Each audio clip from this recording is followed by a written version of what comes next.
भाई जगह जुगह बनवा लो भाई, तैयारी करो भाई, सीएसके छठी ट्रॉफी उठाने के लिए आगे बढ़ रही है भाई लोगों। दिल्ली की टीम जो मनुष्यत ऐसी करती है, ऐसी सोच है इनकी, सोच से हारे हुए लोग हैं ये, इन पे बाद में बात करेंगे। लेकिन भाई लोगों चेन्नई छठी ट्रॉफी उठा के ही हटेगी। यार एक बात बताओ पीले वालों, चलो मुझे तो लगता था दिल्ली जीतेगी ठीक है, मेरा थोड़ा थैंक यू करना भी बनता है, घोड़े मैंने ही लगवाए हैं प्रेडिक्शन करके। मुझे तो लगता था दिल्ली जीतेगी। अबे तुम इतना हैरान क्यों हो जाते हो एक मैच जीत के? देखिए भाई लोगों, वीडियो को लाइक करते जाएं, चैनल को सब्सक्राइब करते जाएं, मीटर खींच के रखें, ढील बिल्कुल देनी नहीं है। हम रो रहे हैं जो चाहते थे चेन्नई हारे।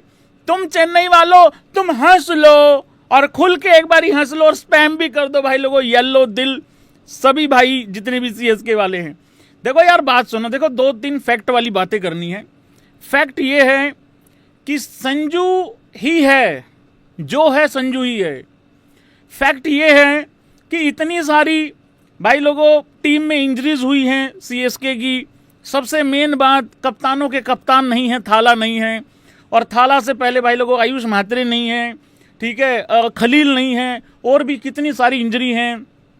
मतलब इंजरी आईपीएल शुरू होने से पहले ही हो गई थी इन लोगों को। तो वो सारा कुछ कर करा के भी सीएसके इस सिचुएशन में खड़ी है कि उनको बचे हुए 4 में से कितने जीतने हैं, स्पैम करो। बचे हुए 4 में से उनको 3 जीतने हैं। हालांकि कुछ सीएसके के लोग ये भी कह रहे हैं कि 4 में से 4 जीतेंगे, 18 पे जाएंगे, और टॉप 2 के लिए भी लड़ाई लड़ेंगे। भाई देखो ऐसा है, अभी जिंदा हो तो अभी जिंदा वाली बात करो, उड़ने वाली अभी बात मत करो। मैं सच्ची बता रहा हूं, जब बचे हुए 5 मैचों की बात हो रही थी तो मैंने सबसे पहले क्या कहा था, अगर डीसी को हरा लिया फिर भाई क्वालिफिकेशन तय है लगभग लगभग। अब तुम लखनऊ से मत हार जाना। किस किस को लगता है लखनऊ से हार जाएंगे? देखो लखनऊ से हारना बनता नहीं है भाई। दिल्ली और सनराइजर्स हैदराबाद ये 2 बहुत ज्यादा मुश्किल मैचेस थे, एक दिल्ली वाला जीत लिया है। अब बचे हुए जो 4 मैचेस हैं वो किस किस के खिलाफ हैं जरा यहीं बता दूं भाई लोगों। सीएसके के देखे ही नहीं मैंने किस किस के खिलाफ हैं, चलो कोई नहीं, 2 लखनऊ के साथ हैं, एक शायद एसआरएच के साथ है, एक में भी जीटी के साथ होगा, में भी जीटी के साथ होगा, लेकिन 2 लखनऊ वाले जरूर जीतो, अगले 2 उन्हीं के साथ हैं शायद।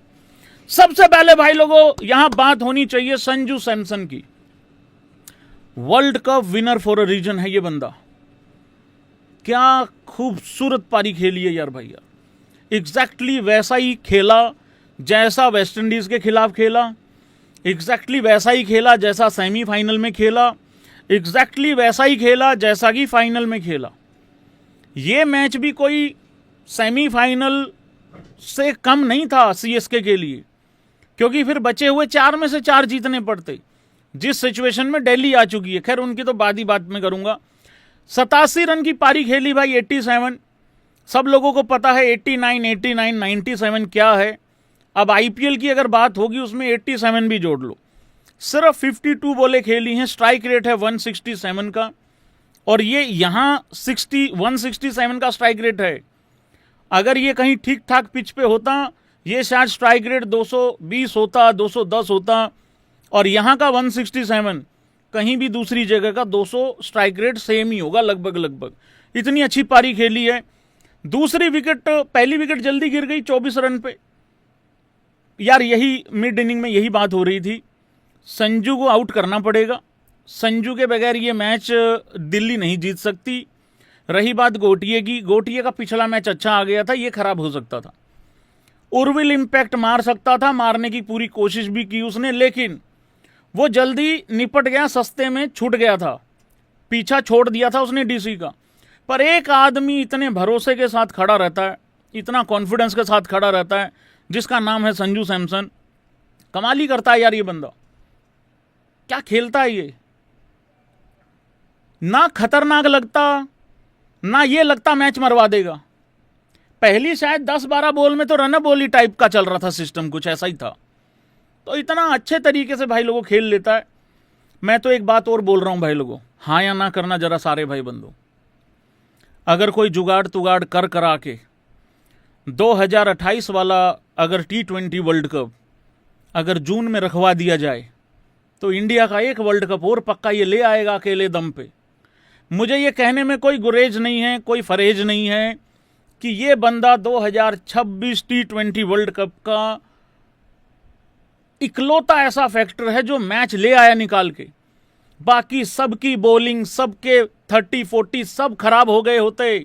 अगर ये नहीं होता तो हम रोते रहते हैं फाइनल में जाके हार गए। भाई सच्चाई ये है, हम सेमीफाइनल से पहले बाहर हो जाते वेस्ट इंडीज के खिलाफ। मैं हर मैच में ये बात बोलता हूं। जब संजू की पहली 3 पारियां खराब आई पहले 3 मैचों में, वो सीएसके के भी चलो खराबी मैच थे, मैंने तब भी कहा था कि अगर संजू यहां 4-5 मैच खराब कर लेगा कोई दिक्कत नहीं, वर्ल्ड कप लाया हुआ है निकाल के। और वहीं पे दूसरी जगह पे भाई लोगों एक और लड़का छाया है जिसका नाम है कार्तिक शर्मा।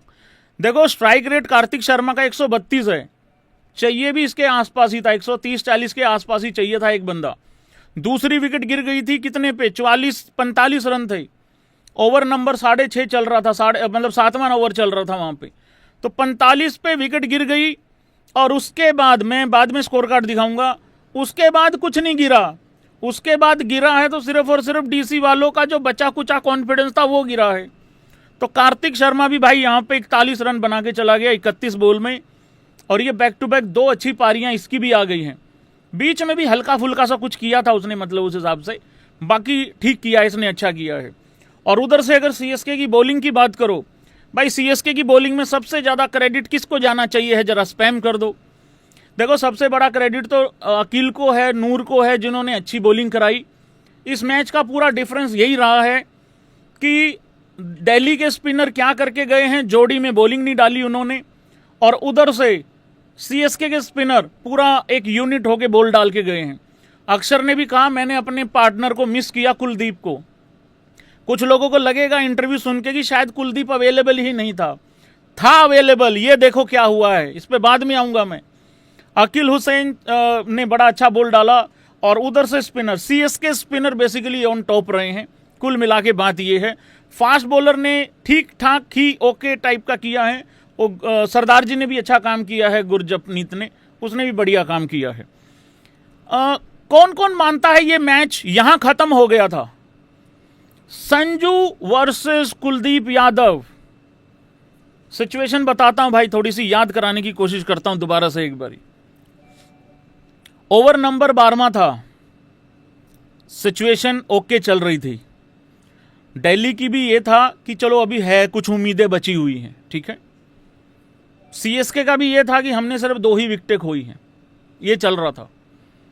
कुलदीप वर्सेस संजू हुआ, और हुआ तो क्या हुआ, 11.2 छक्का, 11.3 छक्का, 11.4 चौका। अक्षर पटेल गया कुलदीप यादव के पास। भैया अगर एक आध ओवर छोड़ देते, बाद वालों के लिए कुछ रन छोड़ देते तो अच्छा हो जाता टाइप। कुलदीप वैसे ही हंस रहा था जैसे ही बुमराह हंस रहा है आजकल। अब यहां जब 6-6-4 लगा, रह गया 50 में 61, और जो थोड़ा सा भी अगर कोई वहम में था वो पूरा कर दिया फिर 15वें ओवर में। अब ये 15वां ओवर किसका था? ये था नटराजन का। 14.3 छक्का, 14.4 छक्का, 14.5 चौका। ये 6 बॉलें ऐसी थी जिसमें पूरी दिल्ली हार गई। 3 वो कुलदीप वाली, 3 ये नट्टू वाली। तो यहीं पे काम भाई लोगों एंड हो गया। तो ये संजू वर्सेस कुलदीप का जो था, इसमें कुलदीप बहुत पीछे रह गया, और ये ओवर वो था जिसमें मैच खत्म हो चुका था। इस ओवर के बाद मैंने तैयारी चालू कर दी थी लाइव की, कि मैंने कहा भाई आज फिर घोड़े लग गए प्रेडिक्शन के। तो भाई लोगों अब मैं क्या करूं, अब मैं अगले 4 में से 4 मैच जितवा दूं सीएसके को। देखो जो लोग बोल रहे हैं अब बोल अब बोल अब बोल, और यार मैंने दिल्ली को चुना था, हो सकता है इसी कारण से तुम जीते हो भाई लोगों। तो प्रेडिक्शन लो, फिर सुनो, फिर बाद में चलेंगे स्कोर कार्ड पे, पहले पॉइंट्स टेबल पे भी चलेंगे। बचे हुए 2 मैच नहीं, 4 के 4 मैचों में सीएसके 4 के 4 जीतेगी भाई। 4 के 4 मैच सीएसके जीतेगी भाई। 18 पॉइंट के साथ नंबर 2 पे भी आ सकती है, क्योंकि हो सकता है ऊपर वाली टीमें भी फिसलें। तो उस तरीके से सिस्टम रहेगा। और सीएसके के भी तो मैचेस हैं ना, एक एसआरएच से है, एक जीटी से है, 2 एलएसजी से हैं। तो अब भाई लोगों, मैंने क्योंकि इतनी भयंकर प्रेडिक्शन दे मारी है, तो अब ये मुझे लग रहा है कहीं लखनऊ से ना धरे जाएं। तो अब मत बोलना कि भाई तू प्रेडिक्शन नहीं करता सीएसके के फेवर में।